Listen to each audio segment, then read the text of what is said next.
আমি আজ পাঠ করে শোনাচ্ছি মা মনসার ইতিবৃত্ত। সম্পূর্ণ শুনে বন্ধুরা আমার পাশে থাকবেন। দেবদেবীদের মধ্যে হতভাগিনী যদি কেউ থেকে থাকেন তবে তিনি হলেন দেবী মনসা। কেননা তার জন্মই হল নিকৃষ্ট কামনা থেকে। মহাদেব পুকুরে স্নান করতে গিয়ে চখাচখির যৌনাচার দেখে কামনা তাড়িত হলেন। জন্মবীজ স্খলিত হতে চাইল। মহাদেব তা স্খলন করলেন পুকুরের পদ্ম পাতায়। তখন পদ্মের নাল বেয়ে সেই বীজ পাতালের নাগলোকে গিয়ে পৌঁছল। নাগরাজ তা থেকে নির্মাণ করলেন সুন্দরী কন্যা মনসাকে। পদ্মনাল বেয়ে জন্মবীজ পেয়েছিলেন বলে কন্যার নাম দিলেন পদ্মা বা পদ্মিনী। মাতৃগর্ভ থেকে জন্মের সৌভাগ্য তার হল না। সে না হয় তার দুই বৈমাত্রেয় ভাই কার্তিক গণেশেরও হয়নি, কিন্তু বাল্যে বাপ মায়ের সান্নিধ্য তো তারা পেয়েছেন, ভালোবাসা পেয়েছেন, শিক্ষা পেয়েছেন, আদরে আবদারে প্রশ্রয় পেয়েছেন। মনসার ভাগ্যে সেসবের কিছুই জুটল না। মনসা বড় হতে লাগলেন শীতল রক্ত ও ক্রূর স্বভাবের বিষধর সাপেদের মধ্যে। ফলে ধৈর্য, স্থৈর্য, ক্ষমার মতো সুকুমার বৃত্তিগুলো তার স্বভাবে ফুটে উঠবার অবসর পেল না। যৌবনে তিনি পদ্মের লালিত্যে অপরূপ সৌন্দর্য পেলেন, কিন্তু স্বভাবের জিঘাংসা তার সমস্ত সৌন্দর্য ঢেকে দিল। যুবতী পদ্মা পিতার সন্ধানে মর্তে যখন উঠে এলেন, তখনই পিতার সঙ্গে তার সাক্ষাৎ হলো।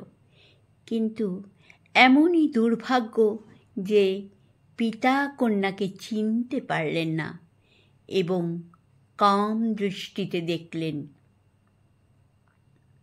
তারপর অবশ্য কন্যার প্রকৃত পরিচয় পেয়ে শিব লজ্জিত হলেন, কিন্তু সম্পর্কের যে অবমাননা তিনি করলেন, নারীত্বের যে অবমূল্যায়ন তিনি করলেন, মেয়ে মনসাকে যে অপমান তিনি করলেন, তা কি তাতে মুছে গেল? যাই হোক, শেষমেশ মেয়ের সঙ্গে পরিচয় পর্বের পর মহাদেব তাকে নিয়ে এলেন ঘরে। নেশা ভাঙ না করলে তিনি এক জায়গায় থাকার লোক নন। তাই মনসাকে ঘরে রেখে তিনি বেরিয়ে গেলেন। স্ত্রী চণ্ডী ঘরে ছিলেন না তখন। খানিক পরে ফিরে এলেন এবং ঘরে সুন্দরী মনসাকে একাকী বসে থাকতে দেখেই শটান সতীন ভেবে ফেললেন। কারণ স্বামীর ছোঁক ছোঁক স্বভাবটা যে কতটা প্রবল এ তিনি হাড়ে হাড়ে জানেন। কাজেই সরাসরি চণ্ডী চণ্ডমূর্তি ধরলেন, শুরু করলেন গোষ্ঠী উদ্ধার পর্ব। কোথাও কিছু নেই, খামোখা গালাগাল শুনে মনসারও মাথা গরম হয়ে গেল। ব্যাস শুরু হলো ঝগড়া, এবং সেটা গালাগালি থেকে চুলোচুলিতে উঠতে বেশি সময় লাগলো না।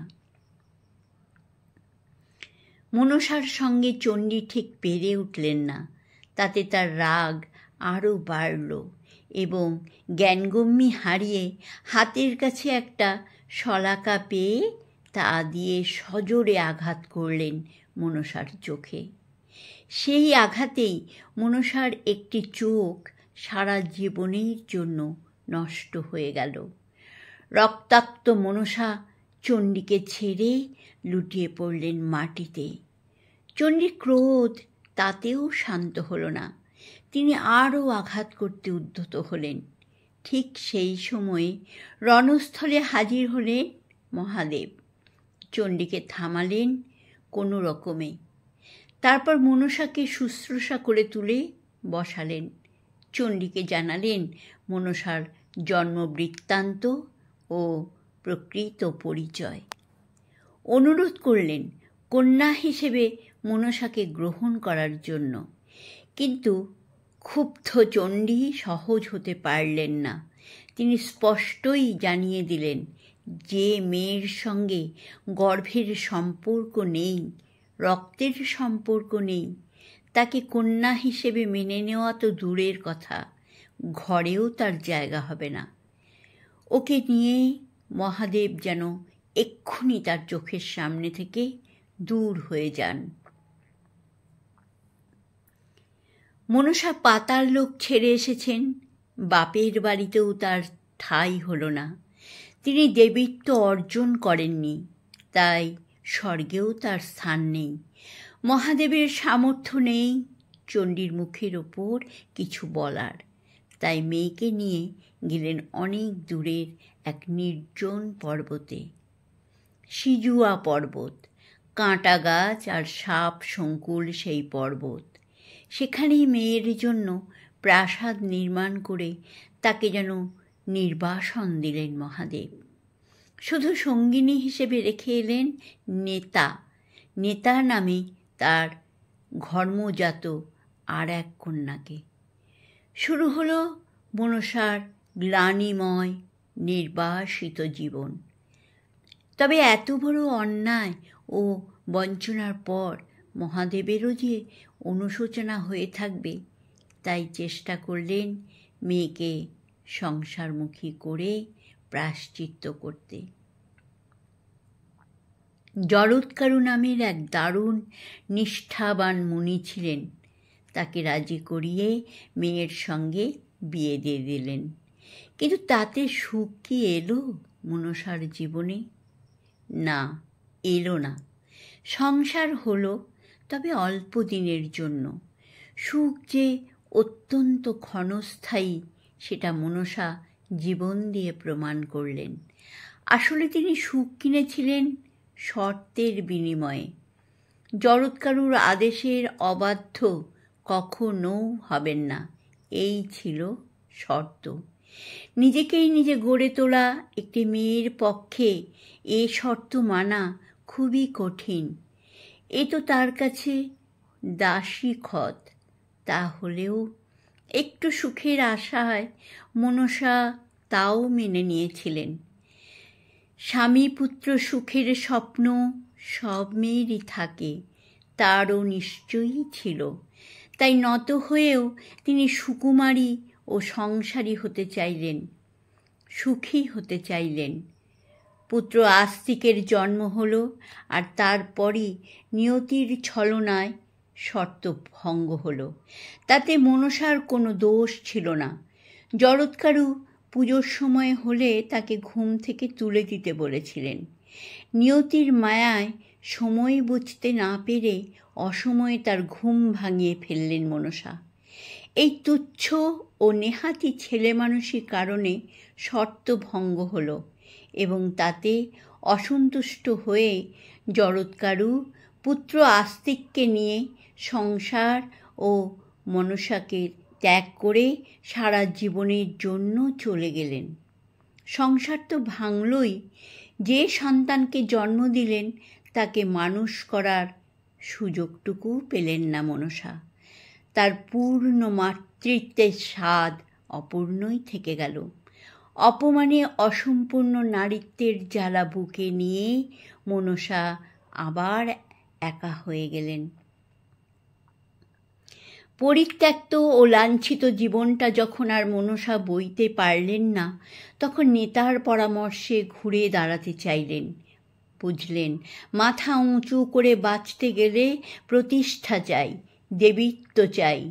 শুরু হলো আত্মপ্রতিষ্ঠার লড়াই।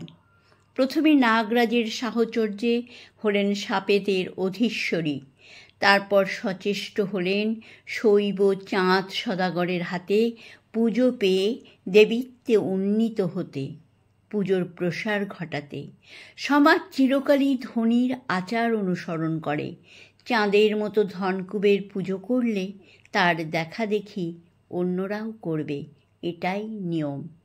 কিন্তু শৈব চাঁদ কিছুতেই মনসার পুজো করবেন না বলে পণ করলেন। সেই আক্রোশে মনসা তার পুত্রদের হত্যা, বাণিজ্যের প্রভূত ক্ষতি প্রভৃতি যত রকমের ক্রূর উপায় অবলম্বন করা যায় সেসব করেও টলাতে পারলেন না চাঁদকে। উপরন্তু মনসা বারবার অপমানিত হলেন, হেতালের বাড়ি খেলেন চাঁদের কাছে।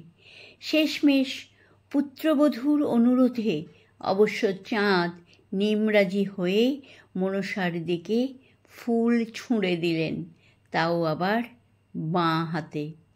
যে হাতে তিনি আরাধ্য শিবের পুজো করেন সে হাতে মনসার পুজো করলেন না, আর তাতেই অবশ্য মনসাকে তুষ্ট থাকতে হলো। বাংলা সাহিত্যে ঠাকুর দেবতাদের পুজো প্রচারের যেসব গল্প রয়েছে তাতে এত অপমান, এত বঞ্চনা আর কোনো দেবতা বা দেবীকে সহ্য করতে হয়নি। আর কোনো দেবদেবীকে মানুষের কাছে এত অপদস্থ হতে হয়নি। মনসার মতো কণ্টকিত জীবন আর কারও নয়। আর এই কণ্টকিত জীবনের কাঁটাই বোধ হয় মনসার প্রতীক হয়ে উঠল একদিন। মূর্তি ছাড়াও ঘট ও কণ্টকময় সিজুয়া গাছে তাই বোধ হয় মনসার পুজো শুরু হলো।